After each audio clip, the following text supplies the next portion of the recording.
आज की टीवी में मुजाहिर मिलरी आपको खुशामदीद कहता है। गो के मुल्क में और भी बहुत सारे मसाइल हैं, ख़ासतौर से मईशत के हवाले से, लेकिन अभी तक सुई जो है पिंडी और इस्लामाबाद यानी GHQ और वज़ीर आज़म हाउस के दरमियान अटकी हुई है, जिसे कहते हैं मारूफ इस्तिलाह में, कि अब जाके वज़ीर दिफ़ा कहते तो यही हैं कि जुमे के दिन यानी 25 तारीख को जो है वो ये फ़ाइनल हो जाएगा आर्मी चीफ़ का नाम। लेकिन इसके बावजूद सूरत हाल यही है आर्मी चीफ़ के लिए, ये जो अगर आइन को देखें, कानून को देखें या रवायत को देखें, तो उसका सीनियर मोस्ट होना ज़रूरी नहीं। आपने देखा होगा कि मुशर्रफ का नंबर, जनरल परवेज़ मुशर्रफ का नंबर तो 30 नंबर पे था, लेकिन उन्हें लाया गया। फिर वज़ारत दफ़ा के ज़रिए तरीक़ाकार ये है कि GHQ से सीनियर जनरल्स की फ़हरिस्त तलब की जाती है। ऐसा भी बहरहाल नहीं हुआ। हमने देखा कि जनरल ज़िया का जब ज़ियाउद्दीन का मामला आया था तो वो वहाँ मौजूद थे और एक मिलिट्री सेक्रेटरी थे, उनके बैज लगाकर उनको जो है जनरल बनाया गया था। ये रिवायत से हटकर था। अब ये कहा जाता है कि वज़ारत दफ़ा जो है वो सीनियर जनरल्स के नाम वज़ीर आज़म हाउस को भेजते हैं। जैसे मैंने कहा, पिछली दो रिवायात अगर देखें यानी ख़ुद शरीफों की, तो उसमें ये रिवायत का पास नहीं किया गया। लेकिन बहरहाल 18वीं तरमीम के ज़रिए मुकम्मल तौर पर वज़ीर आज़म को ये इख्तियार दिया गया है कि चाहे वो सीनियर मोस्ट या जूनियर मोस्ट, यानी सब पहले नंबर पर, दूसरे नंबर पर, किसी एक को भी वो इस ओहदे पे, आला ओहदे पर फायद रखते हैं। और अभी बहरहाल एक जो कन्फ्यूजन, जो इबहम जिसे कहें, बड़े संगीन सूरत अख्तियार कर रहा है। हमारे साथ मुमताज़ दिफाई तजज़ियाकार इकराम सहगल मौजूद हैं। सहगल साहब, शुक्रिया आपका। तो ये जो क्या आप तो माशाल्लाह, क्योंकि डिफेंस जनरल निकालते रहे हैं, पूरी एक तारीख़ हैं, पहली दफ़ा लग रहा है कि इतना कन्फ्यूजन और इबहम हुआ है। क्या आपका तजर्बा कहता है इकराम सहगल? मुजाहिद साहब, मैं होना चाहिए तो मैं कहूँ कि ये पहली दफ़ा हो रहा है, लेकिन इतना स्टैंडर्ड पहली दफ़ा हुआ है। पहले भी बुरहान हुए हैं, जब भी आर्मी चीफ के अपॉइंटमेंट आप देखें, आपके पास पहले भी जब बनाया गया था जनरल मुशर्रफ को, तो जैसे आप जनरल मुशर्रफ को बुलाया गया था और कोई समरी वगैरह नहीं मूव हुई थी, और उस वक्त ये प्रिंसिपल, अभी बार बार प्रिंसिपल कहा जा रहा है कि सीनियर मोस्ट जनरल को बनाना चाहिए। उस वक्त general Ali Quli senior most थे, जनरल खालिद नवाज वो सेकंड थे, और जनरल मुशर्रफ नंबर 3 पोजीशन पे थे, और उनको डायरेक्ट बुला के प्राइम मिनिस्टर हाउस उनको बताया गया था कि जी आप चीफ आर्मी स्टाफ बन रहे हैं। उस वक्त भी कोई समरी नहीं हुई थी। दूसरी दफ़ा जब ज़ियाउद्दीन साहब को बैज लगाया गया था प्राइम मिनिस्टर हाउस को बुला के, उस वक्त भी कौन सी समरी मूव हुई थी। तो देखें, ये सब कॉन्स्टिट्यूशनली तो होना चाहिए। कॉन्स्टिट्यूशनली तो बात ये है कि समरी मूव करना चाहिए वगैरह। मैं एक बात आपसे बड़ा क्लियर कर देता हूँ कि ये 5 बड़े कॉम्पिटेंट जनरल्स हैं रन में, इसमें कोई शक नहीं। और ठीक है, ये जो गवर्नमेंट है, इलेक्टेड गवर्नमेंट है, उसका ये अख्तियार उनको है कि वो बनाए, लेकिन कंसल्टेशन प्रोसेस होनी चाहिए, ऐसी कोई बात नहीं है। और मैं समझता हूँ जिसको भी ये बनाएंगे, फैक्ट्री मैनेजर तो नहीं बनाएंगे, वो पाकिस्तान आर्मी के चीफ आर्मी स्टाफ। और मैंने जिस तरह पहले भी कहा है, बड़ी क्लियर बात एक है कि पाकिस्तान जो है बहुत सख्त, उसकी पाकिस्तान आर्मी के साथ उसकी एक बोलते ना एक कनेक्शन है। और मैं ये बार बार कहता हूँ और पब्लिकली कहता हूँ कि Pakistan is because the Pakistan army is, the Pakistan Army is because the COS is, and therefore हमारे को नहीं चाहिए कि COS का अपॉइंटमेंट को कंट्रोवर्शियल बनाए। तो ये आप छोड़ दें, छोड़ दें। आप बात करें एक्सपीडियंसी की, और एक्सपीडियंसी भी मैं आपको सहगल साहब अगर मैं आपसे ये कहूँ, सहगल साहब आपने बड़ा फरमाया कि पाकिस्तानी फ़ौज की कितनी अहमियत है हमारे मुल्क की बका और सलामती के लिए, लेकिन आप देखें ना, अभी तक तो सिटिंग आर्मी चीफ हैं, और मीडिया में किस तरीके से उनके हवाले से आया, गैर मामूली तौर पर वो कहते हैं जी सनसनी फैलाई गई। और सोशल मीडिया जो अब एक मंबा बन गया है कन्फ्यूजन फैलाने का या प्रोपेगेंडा कराने का या खबर लीक करने का, उसने सिटिंग आर्मी चीफ के बारे में, उनकी फैमिली के बारे में, टेक्सास के हवाले से जो खबर बनाई या लीक की, उसके देखें यहाँ नहीं उसके तो बाहर तक असर पड़ेंगे सहगल साहब। मैं बिल्कुल इसको कंडेम करूँ। सबसे पहली बात तो मैं ये बिलीव नहीं करता, क्योंकि यहाँ पे कुछ चीज़ें बनाई जाती हैं बड़ी संविधान। दूसरी बात, आप एक चीज़ पब्लिक डोमेन में किस प्रकार पब्लिक डोमेन में क्यों ला रहे हैं? पब्लिक डोमेन देखें, मैं आपको एक बात बताता हूँ कि जनरल रहील शरीफ ने बड़े क्लियरली बड़े महीने पहले कह दिया था कि जी मैं एक्सटेंशन नहीं दूंगा, ठीक है। लेकिन ये रूमर देते रहे कि जनरल शरीफ मेरे पास आ रहे हैं और एक्सटेंशन की, वो अपने उस पर डटे रहे और बिल्कुल उन्हें साफ कह दिया। और उनके ज़माने में बिकॉज वो प्रोसेस बिल्कुल ठीक हुआ जिस तरह जनरल बाजवा को बनाया गया, उस सब तक भी 5 कॉम्पिटेंट जनरल थे और जनरल बाजवा भी कॉम्पिटेंसी की कोई नहीं थी। ये जो चीज़ है जी, करना ही गलत बात है। आपको याद होगा कि बिकॉज जनरल रहील शरीफ ने इनकी बात नहीं मानी थी और इमीडिएटली जनरल रिटायर तो उनके ऊपर शुरू हो गया कि जी बेदिया में उनको 200 एकड़ दे दिया, करोड़ों रुपए, ये वो। देखें, ये एक्सेल करते हैं, ये लोग एक्सेल करते हैं। मैं खाली एक साइड को नहीं करता हूँ, दोनों सब साइड को एक्सेल करते हैं आजकल के ज़माने में कि फेक न्यूज़ करना। और मैं समझता हूँ ये बहुत सख्त इसको कंडेम करना चाहिए कि एक सिटिंग आर्मी चीफ के ऊपर आप ऐसे इल्ज़ाम लगाएं और ये आप करें और फिर बाद में आप बड़े मज़े से बोल दें कि जी हमने अपॉइंट कर दिया, इंक्वायरी होगी 24 आवर्स। गलत बात। ये जी एक आदमी को कंडेम करना without evidence, without any substance, और उसके बाद करना, और पर्टिकुलरली पाकिस्तान आर्मी के चीफ को मैं समझता हूँ इससे बड़ा, इसी वजह से मैं समझता हूँ जिसने भी ये किया हो, he must be found out and taken to task. अगर सहगल साहब मैं अगर आपसे आखिर में ये कंक्लूडिंग क्वेश्चन पूछूं कि एक वैसे तो प्राइम मिनिस्टर की सवाबदीद पर ही होता था, लेकिन 18वीं तरमीम में तो इतनी शिकें डाल दी गई, और देखिए ना फिर एजुकेशन और हेल्थ को 18वीं तरमीम में फेडरल गवर्नमेंट को दे दिया गया, और इसमें भी प्राइम मिनिस्टर को कुल्ली इख्तियार दिया गया। कुल्ली इख्तियार यानी सदर को इस बात का इख्तियार ही नहीं है कि उसका कोई उसमें कोई किरदार हो, जबकि वो मुसल्लह अफवाज का बहरहाल सरबरा होता है, हेड होता है। तो आप नहीं समझते कि मुस्तकबिल में ये जो इमाम पैदा हो रहा है इस वक्त कि आप एक प्राइम मिनिस्टर को कुल्ली इख्तियार दे रहे हैं, आइंदा इसमें कोई तब्दीली लाई जाए आइन के ख़ास तौर पर इन शिकों पर? देखिए, पहली तो बात ये कि ऐसी चीज़ को कंट्रोवर्शियल नहीं करना चाहिए, और आपने देखा जो ट्रैक रिकॉर्ड ये है कंट्रोवर्सी की है। लेकिन देखें, मैं आपने 18वीं तरमीम की, मैं बिल्कुल मैं रवानी साहब मेरे बड़े अच्छे दोस्त हैं, लेकिन आई थिंक वो थ्योरेटिकल साइड पर डेमोक्रेसी की तरफ ज़्यादा चले गए, और पाकिस्तान जैसे मुल्क के अंदर उन्हें सीड्स दी फॉर बोलते ना for separation. I think particularly आप एजुकेशन, हेल्थ, ये जो आप बात कर रहे हैं, ये तो सेंटर के पास 100% होना चाहिए था और रहना चाहिए था।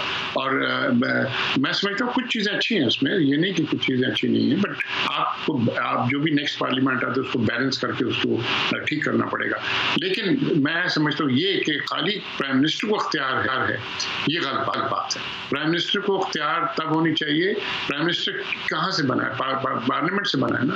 तो पार्लियामेंट अगर आपने करनी है ये बात, तो ठीक है, जिस तरह आप करते हैं, आपने 5 नाम दिए और आपने उसके ऊपर आपने कमेटी बनाई, और जो कमेटी होनी चाहिए वो बाईपार्टिसन कमेटी होनी चाहिए, वो खाली एक तरफा नहीं कि भाई डेटिंग। बट मैं समझता हूँ कि कुछ भी आप करें, कुछ भी करें, मैं बिल्कुल बिलीव नहीं करता हूँ। मैं बोला प्राइम मिनिस्टर को अख्तियार दें, प्रेसिडेंट को अख्तियार दें। 5 कॉम्पिटेंट जनरल जब आपके पास, एक लेफ्टिनेंट जनरल जब बनता है, 3 स्टार जनरल बनता है, वो किस प्रोसेस से बना है? वो स्टाफ कॉलेज उसने किया, फिर उसने NDU किया, उसने। शुक्रिया इकराम सहगल साहब, आपसे गुफ्तगू जारी थी। मुझे ज्वाइन करेंगे कमरुज़्ज़मा कायरा साहब, पीपल्स पार्टी के सीनियर रहनुमा, इस वक्त वफाकी वज़ीर भी हैं, मगर एक वक्फे के बाद हमारे साथ रहिएगा।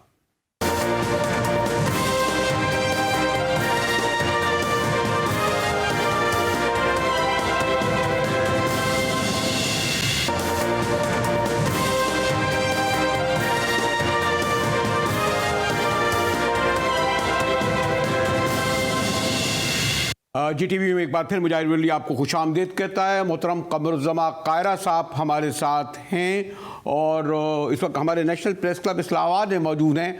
हमारे सहाफ़ी दोस्तों में घिरे हुए, कहते हैं जी मैं तो वक्त पर आया था लेकिन आपके दोस्तों में घिरा हुआ था और इनके आपको पता है कि सहाफ़ियों का घेरा कम नहीं होता। तो शुक्रिया।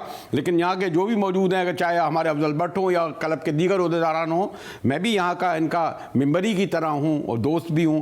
कायरा साहब, अगर मैं बराह रास्त आपसे ये सवाल करूँ कि हमारे वज़ीर ख़ारजा आपके कायद बिलावल साहब ने जो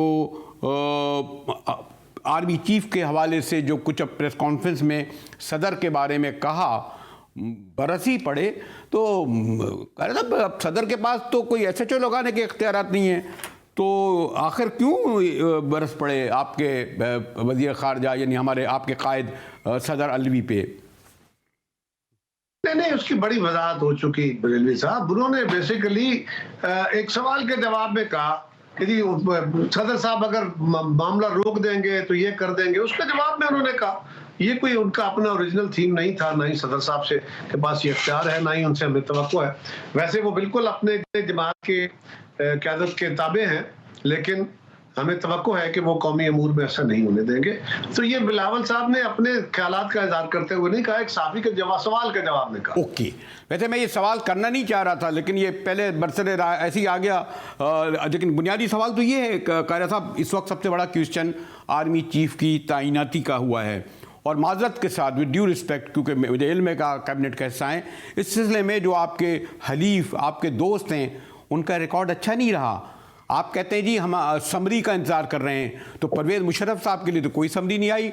वो तो मंगला में बैठे हुए शतरंज खेल रहे थे, उन्हें बुला के आर्मी चीफ बना दिया गया। दूसरे आर्मी चीफ जनरल ज़ियाउद्दीन का भी आपको पता है कि उनके लिए तो फीता भी नहीं था, तो वही किसी से लेके लगा दिया गया, उसके लिए भी कोई समरी नहीं आई।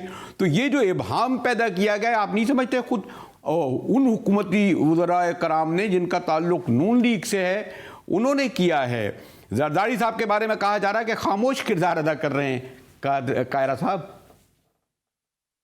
बरेलवी साहब, गुजारिश ये है कि आर्मी चीफ की तकर्री के ऊपर मैं जिम्मेदारी से आपको एक बात कह रहा हूं और दावे और चैलेंज से कह रहा हूं, जितनी डिबेट इस पे हुई है वो या इमरान खान साहब थे या इमरान के बयानों को लेके उसके ऊपर मीडिया ने या मीडिया और सोशल मीडिया की स्पेकुलेशन ने की है। आप मुझसे सवाल कर रहे हैं, मैं तो आपको नहीं कह रहा, मैं तो आपके साथ मुल्क की कंटेम्प्रेरी सूरत हाल पे डिस्कस करूंगा। ये आप मुझ पर सवाल कर रहे हैं और उस सवाल का जवाब तो मैंने वही देना है। आप सवाल आर्मी चीफ की तकर्री का करेंगे, मैं उसके ऊपर अपनी राय दे दूंगा, दूसरे दोस्त से करेंगे राय दे दूंगा। कोई एक बंदा मुझे आप बता दीजिए जिसमें उस बंदे ने अपनी ओरिजिनल थॉट के तौर पे कहा हो। हाँ, अगर हुकूमत को किसी इमरान खान साहब ने कहा कि फलां बंदा आर्मी चीफ अपॉइंट नहीं करेगा, हमने कहा कि बिल्कुल वो करेगा, वो मशवरा करेगा, वो फलां करेगा। तो ये ऐसा नहीं है कि हुकूमती वज़रा ने कोई इबहाम पैदा किया, या तो खान साहब ने किया या फिर मीडिया के अंदर होने वाली डिबेट ने और सोशल मीडिया ने किया। मैं तो इबहाम की बात नहीं कर रहा, मैं तो इसका कोई बात नहीं होगा। लेकिन विद ड्यू रिस्पेक्ट, आप बहुत सीनियर आदमी, मैं तो रिकॉर्ड के हवाले से भी तो आपसे बात कह रहा हूँ ना कि अगर कोई प्रोसीजर होता। हाँ, जहाँ तक रिकॉर्ड का ताल्लुक है उसमें सिर्फ इतनी गुजारिश है कि बंदा माजी से सीखता है ना, गलतियां अगर होती है तो गलतियों से सीखना चाहिए, ये अच्छा अमल है। आपको लगता है सीखा है?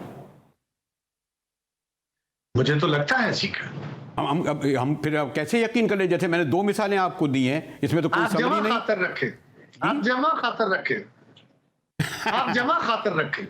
नहीं, मुझे हसासियत का भी एहसास है और ये भी है, और बहरहाल आप उसको जब कैबिनेट का हिस्सा है तो आप यही कहेंगे। लेकिन मैंने ये कहा ना कि पास्ट का रिकॉर्ड, ये पीपल्स पार्टी, ये अब ठीक है इमरान खान का अलग है, ये नहीं आता और इसीलिए ये सब कुछ हुआ, वरना अगर उस प्रोसेस को फॉलो किया जाता तो ये नहीं आता। पिछली बार तो पार्लियामेंट के पास ये आप लेके चले गए और इस वक्त जो है सियासत सारा का महवर दुनिया में नहीं होता, इसी के गिर्द घूम रहा है। फिर पार्लियामेंट से आपने उनको 3 साल दिला दिए। मेरे दोस्त ज़रा रब्बानी की आंखों में आंसू आ गए थे आपके, तो हमने तो इस तरह भी किया है ना। ये अब गलतियां आप मानने के देखें ना, आप बड़े हैं और आप ज्यादती कर रहे हैं ना, ऐसे तो ना कहिए। खान साहब लेके गए थे, हुकूमत वक्त लेके गई थी ये केस, हम तो नहीं लेके गए, तो अपोजिशन में थे, हाँ वोट देने वालों में शामिल थे, ये कह लीजिए, लेकिन हम तो नहीं लेके गए। और दूसरी गुजारिश ये है कि फर्ज करें मैंने माजी में गलती की, अब मैं कहता हूं मैं नहीं करूंगा, तो आपको मुझसे प्रोनोट लिखवाना है, कैसी तसल्ली चाहिए? आपको ट्रस्ट ही करना पड़ेगा ना, फिर मेरी परफॉर्मेंस ही देखनी पड़ेगी ना, फिर मेरे कंडक्ट को देखेंगे आइंदा आने वाले दिनों में, तभी आपको पता चलेगा मैंने ठीक कहा या नहीं कहा। तो आप यकीन कर लीजिए। नहीं, मैं अपने तो थोड़े से ज़ाती तजर्बे की बुनियाद पर चले आप पर भी यकीन कर लेता हूँ, आपकी पार्टी के हवाले से भी, क्योंकि आपकी पार्टी का एक अलग पस मंज़र है, लेकिन जो जिसका प्राइम मिनिस्टर है और जो आपके हलीफ हैं उनके पर मैं आप कैसे कहें कि मैं उनकी बात पे भी यकीन करूं? नहीं, मैं तो ये कह रहा हूं कि यकीन किए बगैर चारा क्या है। अगर वो कहते हैं कि मैंने सीखा है और मैं उसके या आप देख लीजिए ना, मैं तो उनका इत्तेहादी हूं, लेकिन आप अगर यकीन नहीं कर रहे तो फिर क्या करेंगे आप उनको क्या कोई आपको यकीन दहानी के लिए कोई वक्त चाहिए या उनका अमल चाहिए? तो अमल तो वक्त से साबित होगा, फिलहाल तो ट्रस्ट ही करना पड़ेगा ना आपको।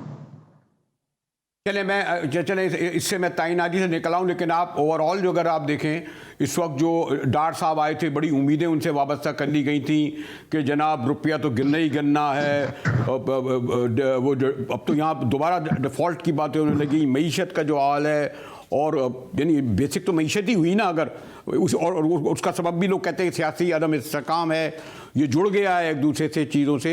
कायरा साहब, आप हुकूमत में बैठे हुए हैं, सियासी अदम इस्तेकाम का भी जिम्मेदार आपको ठहराया जाएगा और मईशत की जवाल का भी जिम्मेदार आपका, मतलब आप नहीं, गवर्नमेंट को ठहराया जाएगा, जैसा कि है। मैं तो मईशत का आदमी नहीं हूँ, सर्कुलर डेप्ट देख लें उसका क्या हाल है, महंगाई देख लें उसका क्या हाल है, और 18 अरब डॉलर की कहते हैं जी फ़ौरन ज़रूरत है हमें, ये भी तो है ना कायरा साहब। अब 18 अरब की फौरन जरूरत तो हुकूमत की नालायकी की वजह से तो नहीं हो गई ना ब्रेलवी साहब। दूसरी गुजारिश यह है कि यकीनन मुल्क की इकानमी मुश्किल में है, महंगाई है, इस वक्त डेट का एक बड़ा बोझ है और मजीद कर्जे चाहिए पाकिस्तान को या रोल ओवर चाहिए। एक तशवीशनाक सूरत हाल या कह लीजिए बड़ी सीरियस सूरत हाल है, लेकिन ये कोई किसी एक वक्त में पैदा हो गई? क्या रूस और यूक्रेन की जंग शहबाज शरीफ साहब ने? कायरा साहब, टेक्नोलॉजी ये है कि जहाँ मेरे ख्याल है इंटरनेट का प्रॉब्लम हो गया है शायद, इसलिए मैं एक ब्रेक की तरफ चलता हूँ, फिर हाजिर होता हूँ कायरा साहब के साथ दोबारा।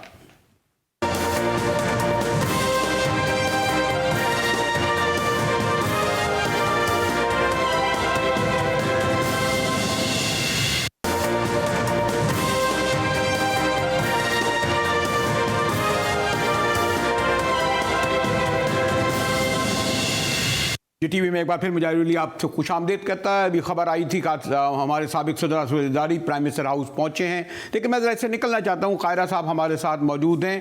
कायरा साहब, चले उस मौजू को भी छोड़ देते हैं, लेकिन अब बराह रास्त इस वक्त आप लोग जो सारी ज़िंदगी जिंदाबाद मुर्दाबाद करते रहे, हम लोग भी आपके साथ लगे रहे, 70 की तहरीक, 80 की तहरीक हमेशा चलाई।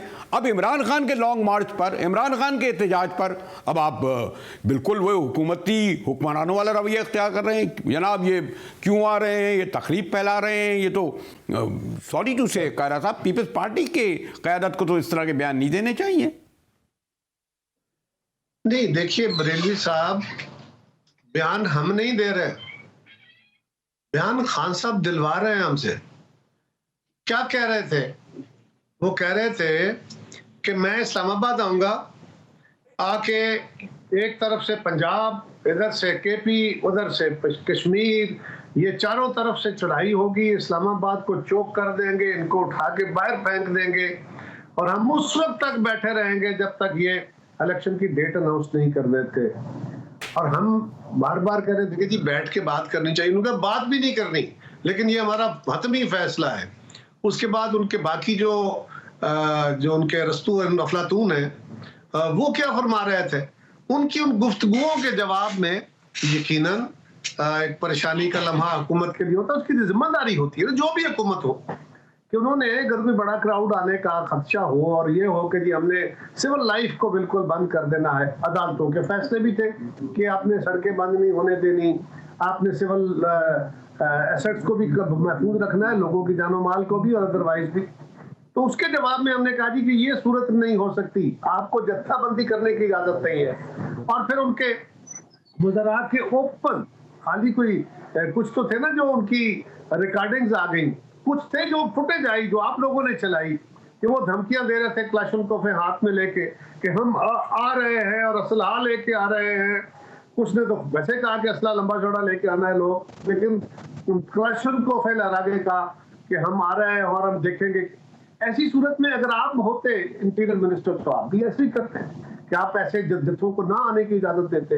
लेकिन हमने साथ ही ये कहा कि जो अदालत का हुक्म है और जो मुल्क का कानून है उसके मुताबिक आप अगर जलसा जुलूस रैली जो भी करना चाहें आप इंतजामिया से, इस्लामाबाद इंतजामिया से इजाजत लें और जलसा करें, रैली करें, जो करना चाहें करें, जो ममनू एरियाज है वहां ना जाए। उसके लिए काम तब उन्होंने करना है ना। हम अगर आए थे तो हमने इंतजामिया से बाकायदा पहले तय किया, लिख के इजाजत ली कि हम यहां तक जाएंगे, इससे आगे नहीं जाएंगे, नहीं गए। खान साहब का ट्रैक रिकॉर्ड इससे मुख्तलिफ है। वो जब भी आए उन्होंने अपना कभी वादा पूरा नहीं किया। यही उनका सबसे बड़ा पक्का सबूत है कि वो बिल्कुल अपना वादा तोड़ देते हैं और यू टर्न लेते हैं। इसमें वो बड़े मुसम्मम है, लेकिन हमने उनको रोका नहीं। अगर वो इजाजत नहीं लेते और वो कहते हैं कि मैं इस्लामाबाद को बंद कर दूंगा तो फिर हमें नेचुरली उसको रोकना तो है। मैं एक से ज़्यादा मिसालें ऐसी दे सकता हूं कि पीपल्स पार्टी ने कितनी बार इसी तरह इस्लामाबाद की तरफ मार्च किया। शहीद मोहतरमा बेनज़ीर भुट्टो का जो जब शरीफों के साथ आए थे, फिर अब्दुल वहीद काकड़ के एक फ़ोन पर उन्होंने अपना मार्च मुलतवी किया था ना, कायरा साहब। फिर बिलावल साहब का जाना तो हाल है, उससे पहले चौधरी एतजाज हसन भी इसी तरीके से चढ़ाई करते हुए वकला की तहरीक में वहाँ पहुँचने जा रहे थे। तो इसमें जब वो आप लोग करें तो जायज़ दुरुस्त, और ये अगर ये कह रहे हैं हम करेंगे। हमने क्या किया, चौधरी एतजाज साहब को हमने रास्ते में रोक लिया, बेनज़ीर भुट्टो शहीद का एहतजाज रास्ते में रोक लिया गया। बिलावल साहब अपना एहतजाज करते हुए इस्लामाबाद आए और इंतजामिया से इजाजत लेके जलसा करके डिस्पर्स हो गए। मौलाना फजलुर रहमान साहब जुलूस लेके आए, आके सिट इन किया, इंतजामिया से तय किया G9 से आगे नहीं आए। आप बता दीजिए इसमें क्या गलती थी? हाँ, अगर हमने कोई तैयारी की है, आज भी खान साहब को हक है ना, वो अदालत में गए थे, अदालत ने भी उनको यही कहा। वो सुप्रीम कोर्ट गए हुए हैं, वहां भी उनको यही कहा गया है कि आप इजाजत ले लें, आप जलसा करें, बिस्मिल्लाह, जितना बड़ा चाहे कर लें। लेकिन अगर आप धमकी देके बंदूकें उठा के चढ़ाई करने की बातें करेंगे तो फिर कंटेनर तो इसलिए रखे जाते हैं ना मरेबी साहब कि या इंतजामिया बुलाई जाती है। उस दौर में भी पंजाब से बाकी सूबों से फोर्स बुलाई गई, रेंजर्स भी तलब की गई।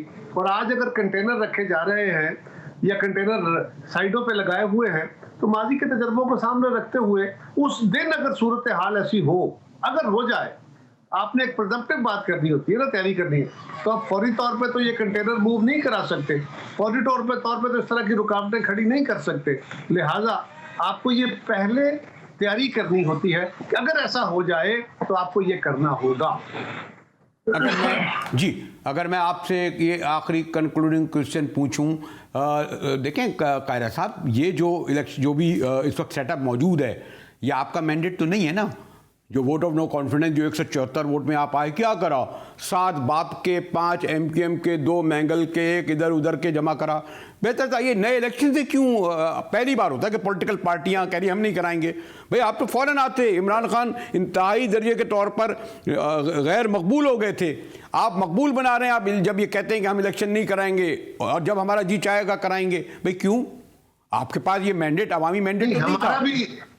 नहीं, बिल्कुल नहीं। पहली बात तो यह है कि मैंडेट क्या होता है।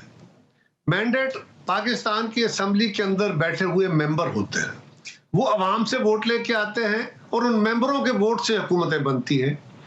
अगर किसी के पास अक्सरियत नहीं रही, खान साहब के साथी उन्हें छोड़ गए थे, उनको चाहिए था तहरीक पेश होने से पहले, हमने भी कहा था इलेक्शन की डेट अनाउंस कर दे, कर लेते। उस वक्त तो आपने नहीं कहा कि इलेक्शन करा दें, लेकिन आज आप कह रहे हैं कि इलेक्शन कराएं। हाँ, गुजारिश यह है कि हम असेंबली के अंदर इत्तेहादी हुकूमतें बनती हैं। बरतानिया में भी जो मदर ऑफ डेमोक्रेसीज है, हिंदुस्तान के अंदर भी, जापान के अंदर भी, तमाम उन ममालिक में जहां पे पार्लिमानी जमहूरी निज़ाम है वहां पे इत्तेहादी हुकूमतें बनती हैं। ये कोई अचंभे की बात नहीं है। और मैंडेट किसी के पास भी डायरेक्ट अवाम का नहीं होता इनडायरेक्ट अमेंडमेंट होता है और वो असेंबलियों के अंदर बैठे हुए मेंबरान के जरिए होता है। हमने उन मेंबरान के जरिए किया है। आपको पसंद हो या ना हो, खान साहब उसको कोई भी नाम दे, वो भले फौज को ये कहें कि देखिए आपने मेरी हुकूमत तोड़वाई, आपने इनको लेके आए, उसके बाद उन्होंने कहा अच्छा नहीं आपने मेरी हुकूमत नहीं तोड़ी, लेकिन आप इनको रोका क्यों नहीं आपने। आज वो कह रहे हैं कि मेरे लिए मुदाखलत करो, इनको घर भेजो। जो गैर आईनी मुतालबे कर रहे हैं, सरेआम कर रहे हैं, रोज कर रहे हैं, किसको कह रहे हैं? फौज को। क्या कह रहे हैं कि जनाब आप इस हुकूमत को चलता करें, आप इनको लेके आए, आप चलता करें और चलता करके इलेक्शन कराएं, मुझे लेके आए। ये किससे मुतालबा हो रहा है?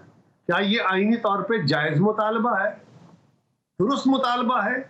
फौज कह रही है हम सियासत में मुदाखलत नहीं करेंगे, खान साहब कह रहे हैं क्यों नहीं करेंगे, मुदाखलत करें, मेरे लिए करें। अब ये तो अचंभे की बातें हैं। आपको अगर अचंभा नहीं हो रहा तो मैं क्या करूं, मुझे तो इस बात पे भी अचंभा है। चलें, 1 मिनट का एक और जवाब दे दिएगा, और वो ये कि क्या आपको यकीनन एतमाद में लिया गया हुआ है काबीना में? काबीना को नहीं तो आपकी पार्टी को भी, कि ये जो जुमे को नए आर्मी चीफ यानी जो billion and trillion and question बन गया है, तो पूरे तौर पर एतमाद में लिया गया है?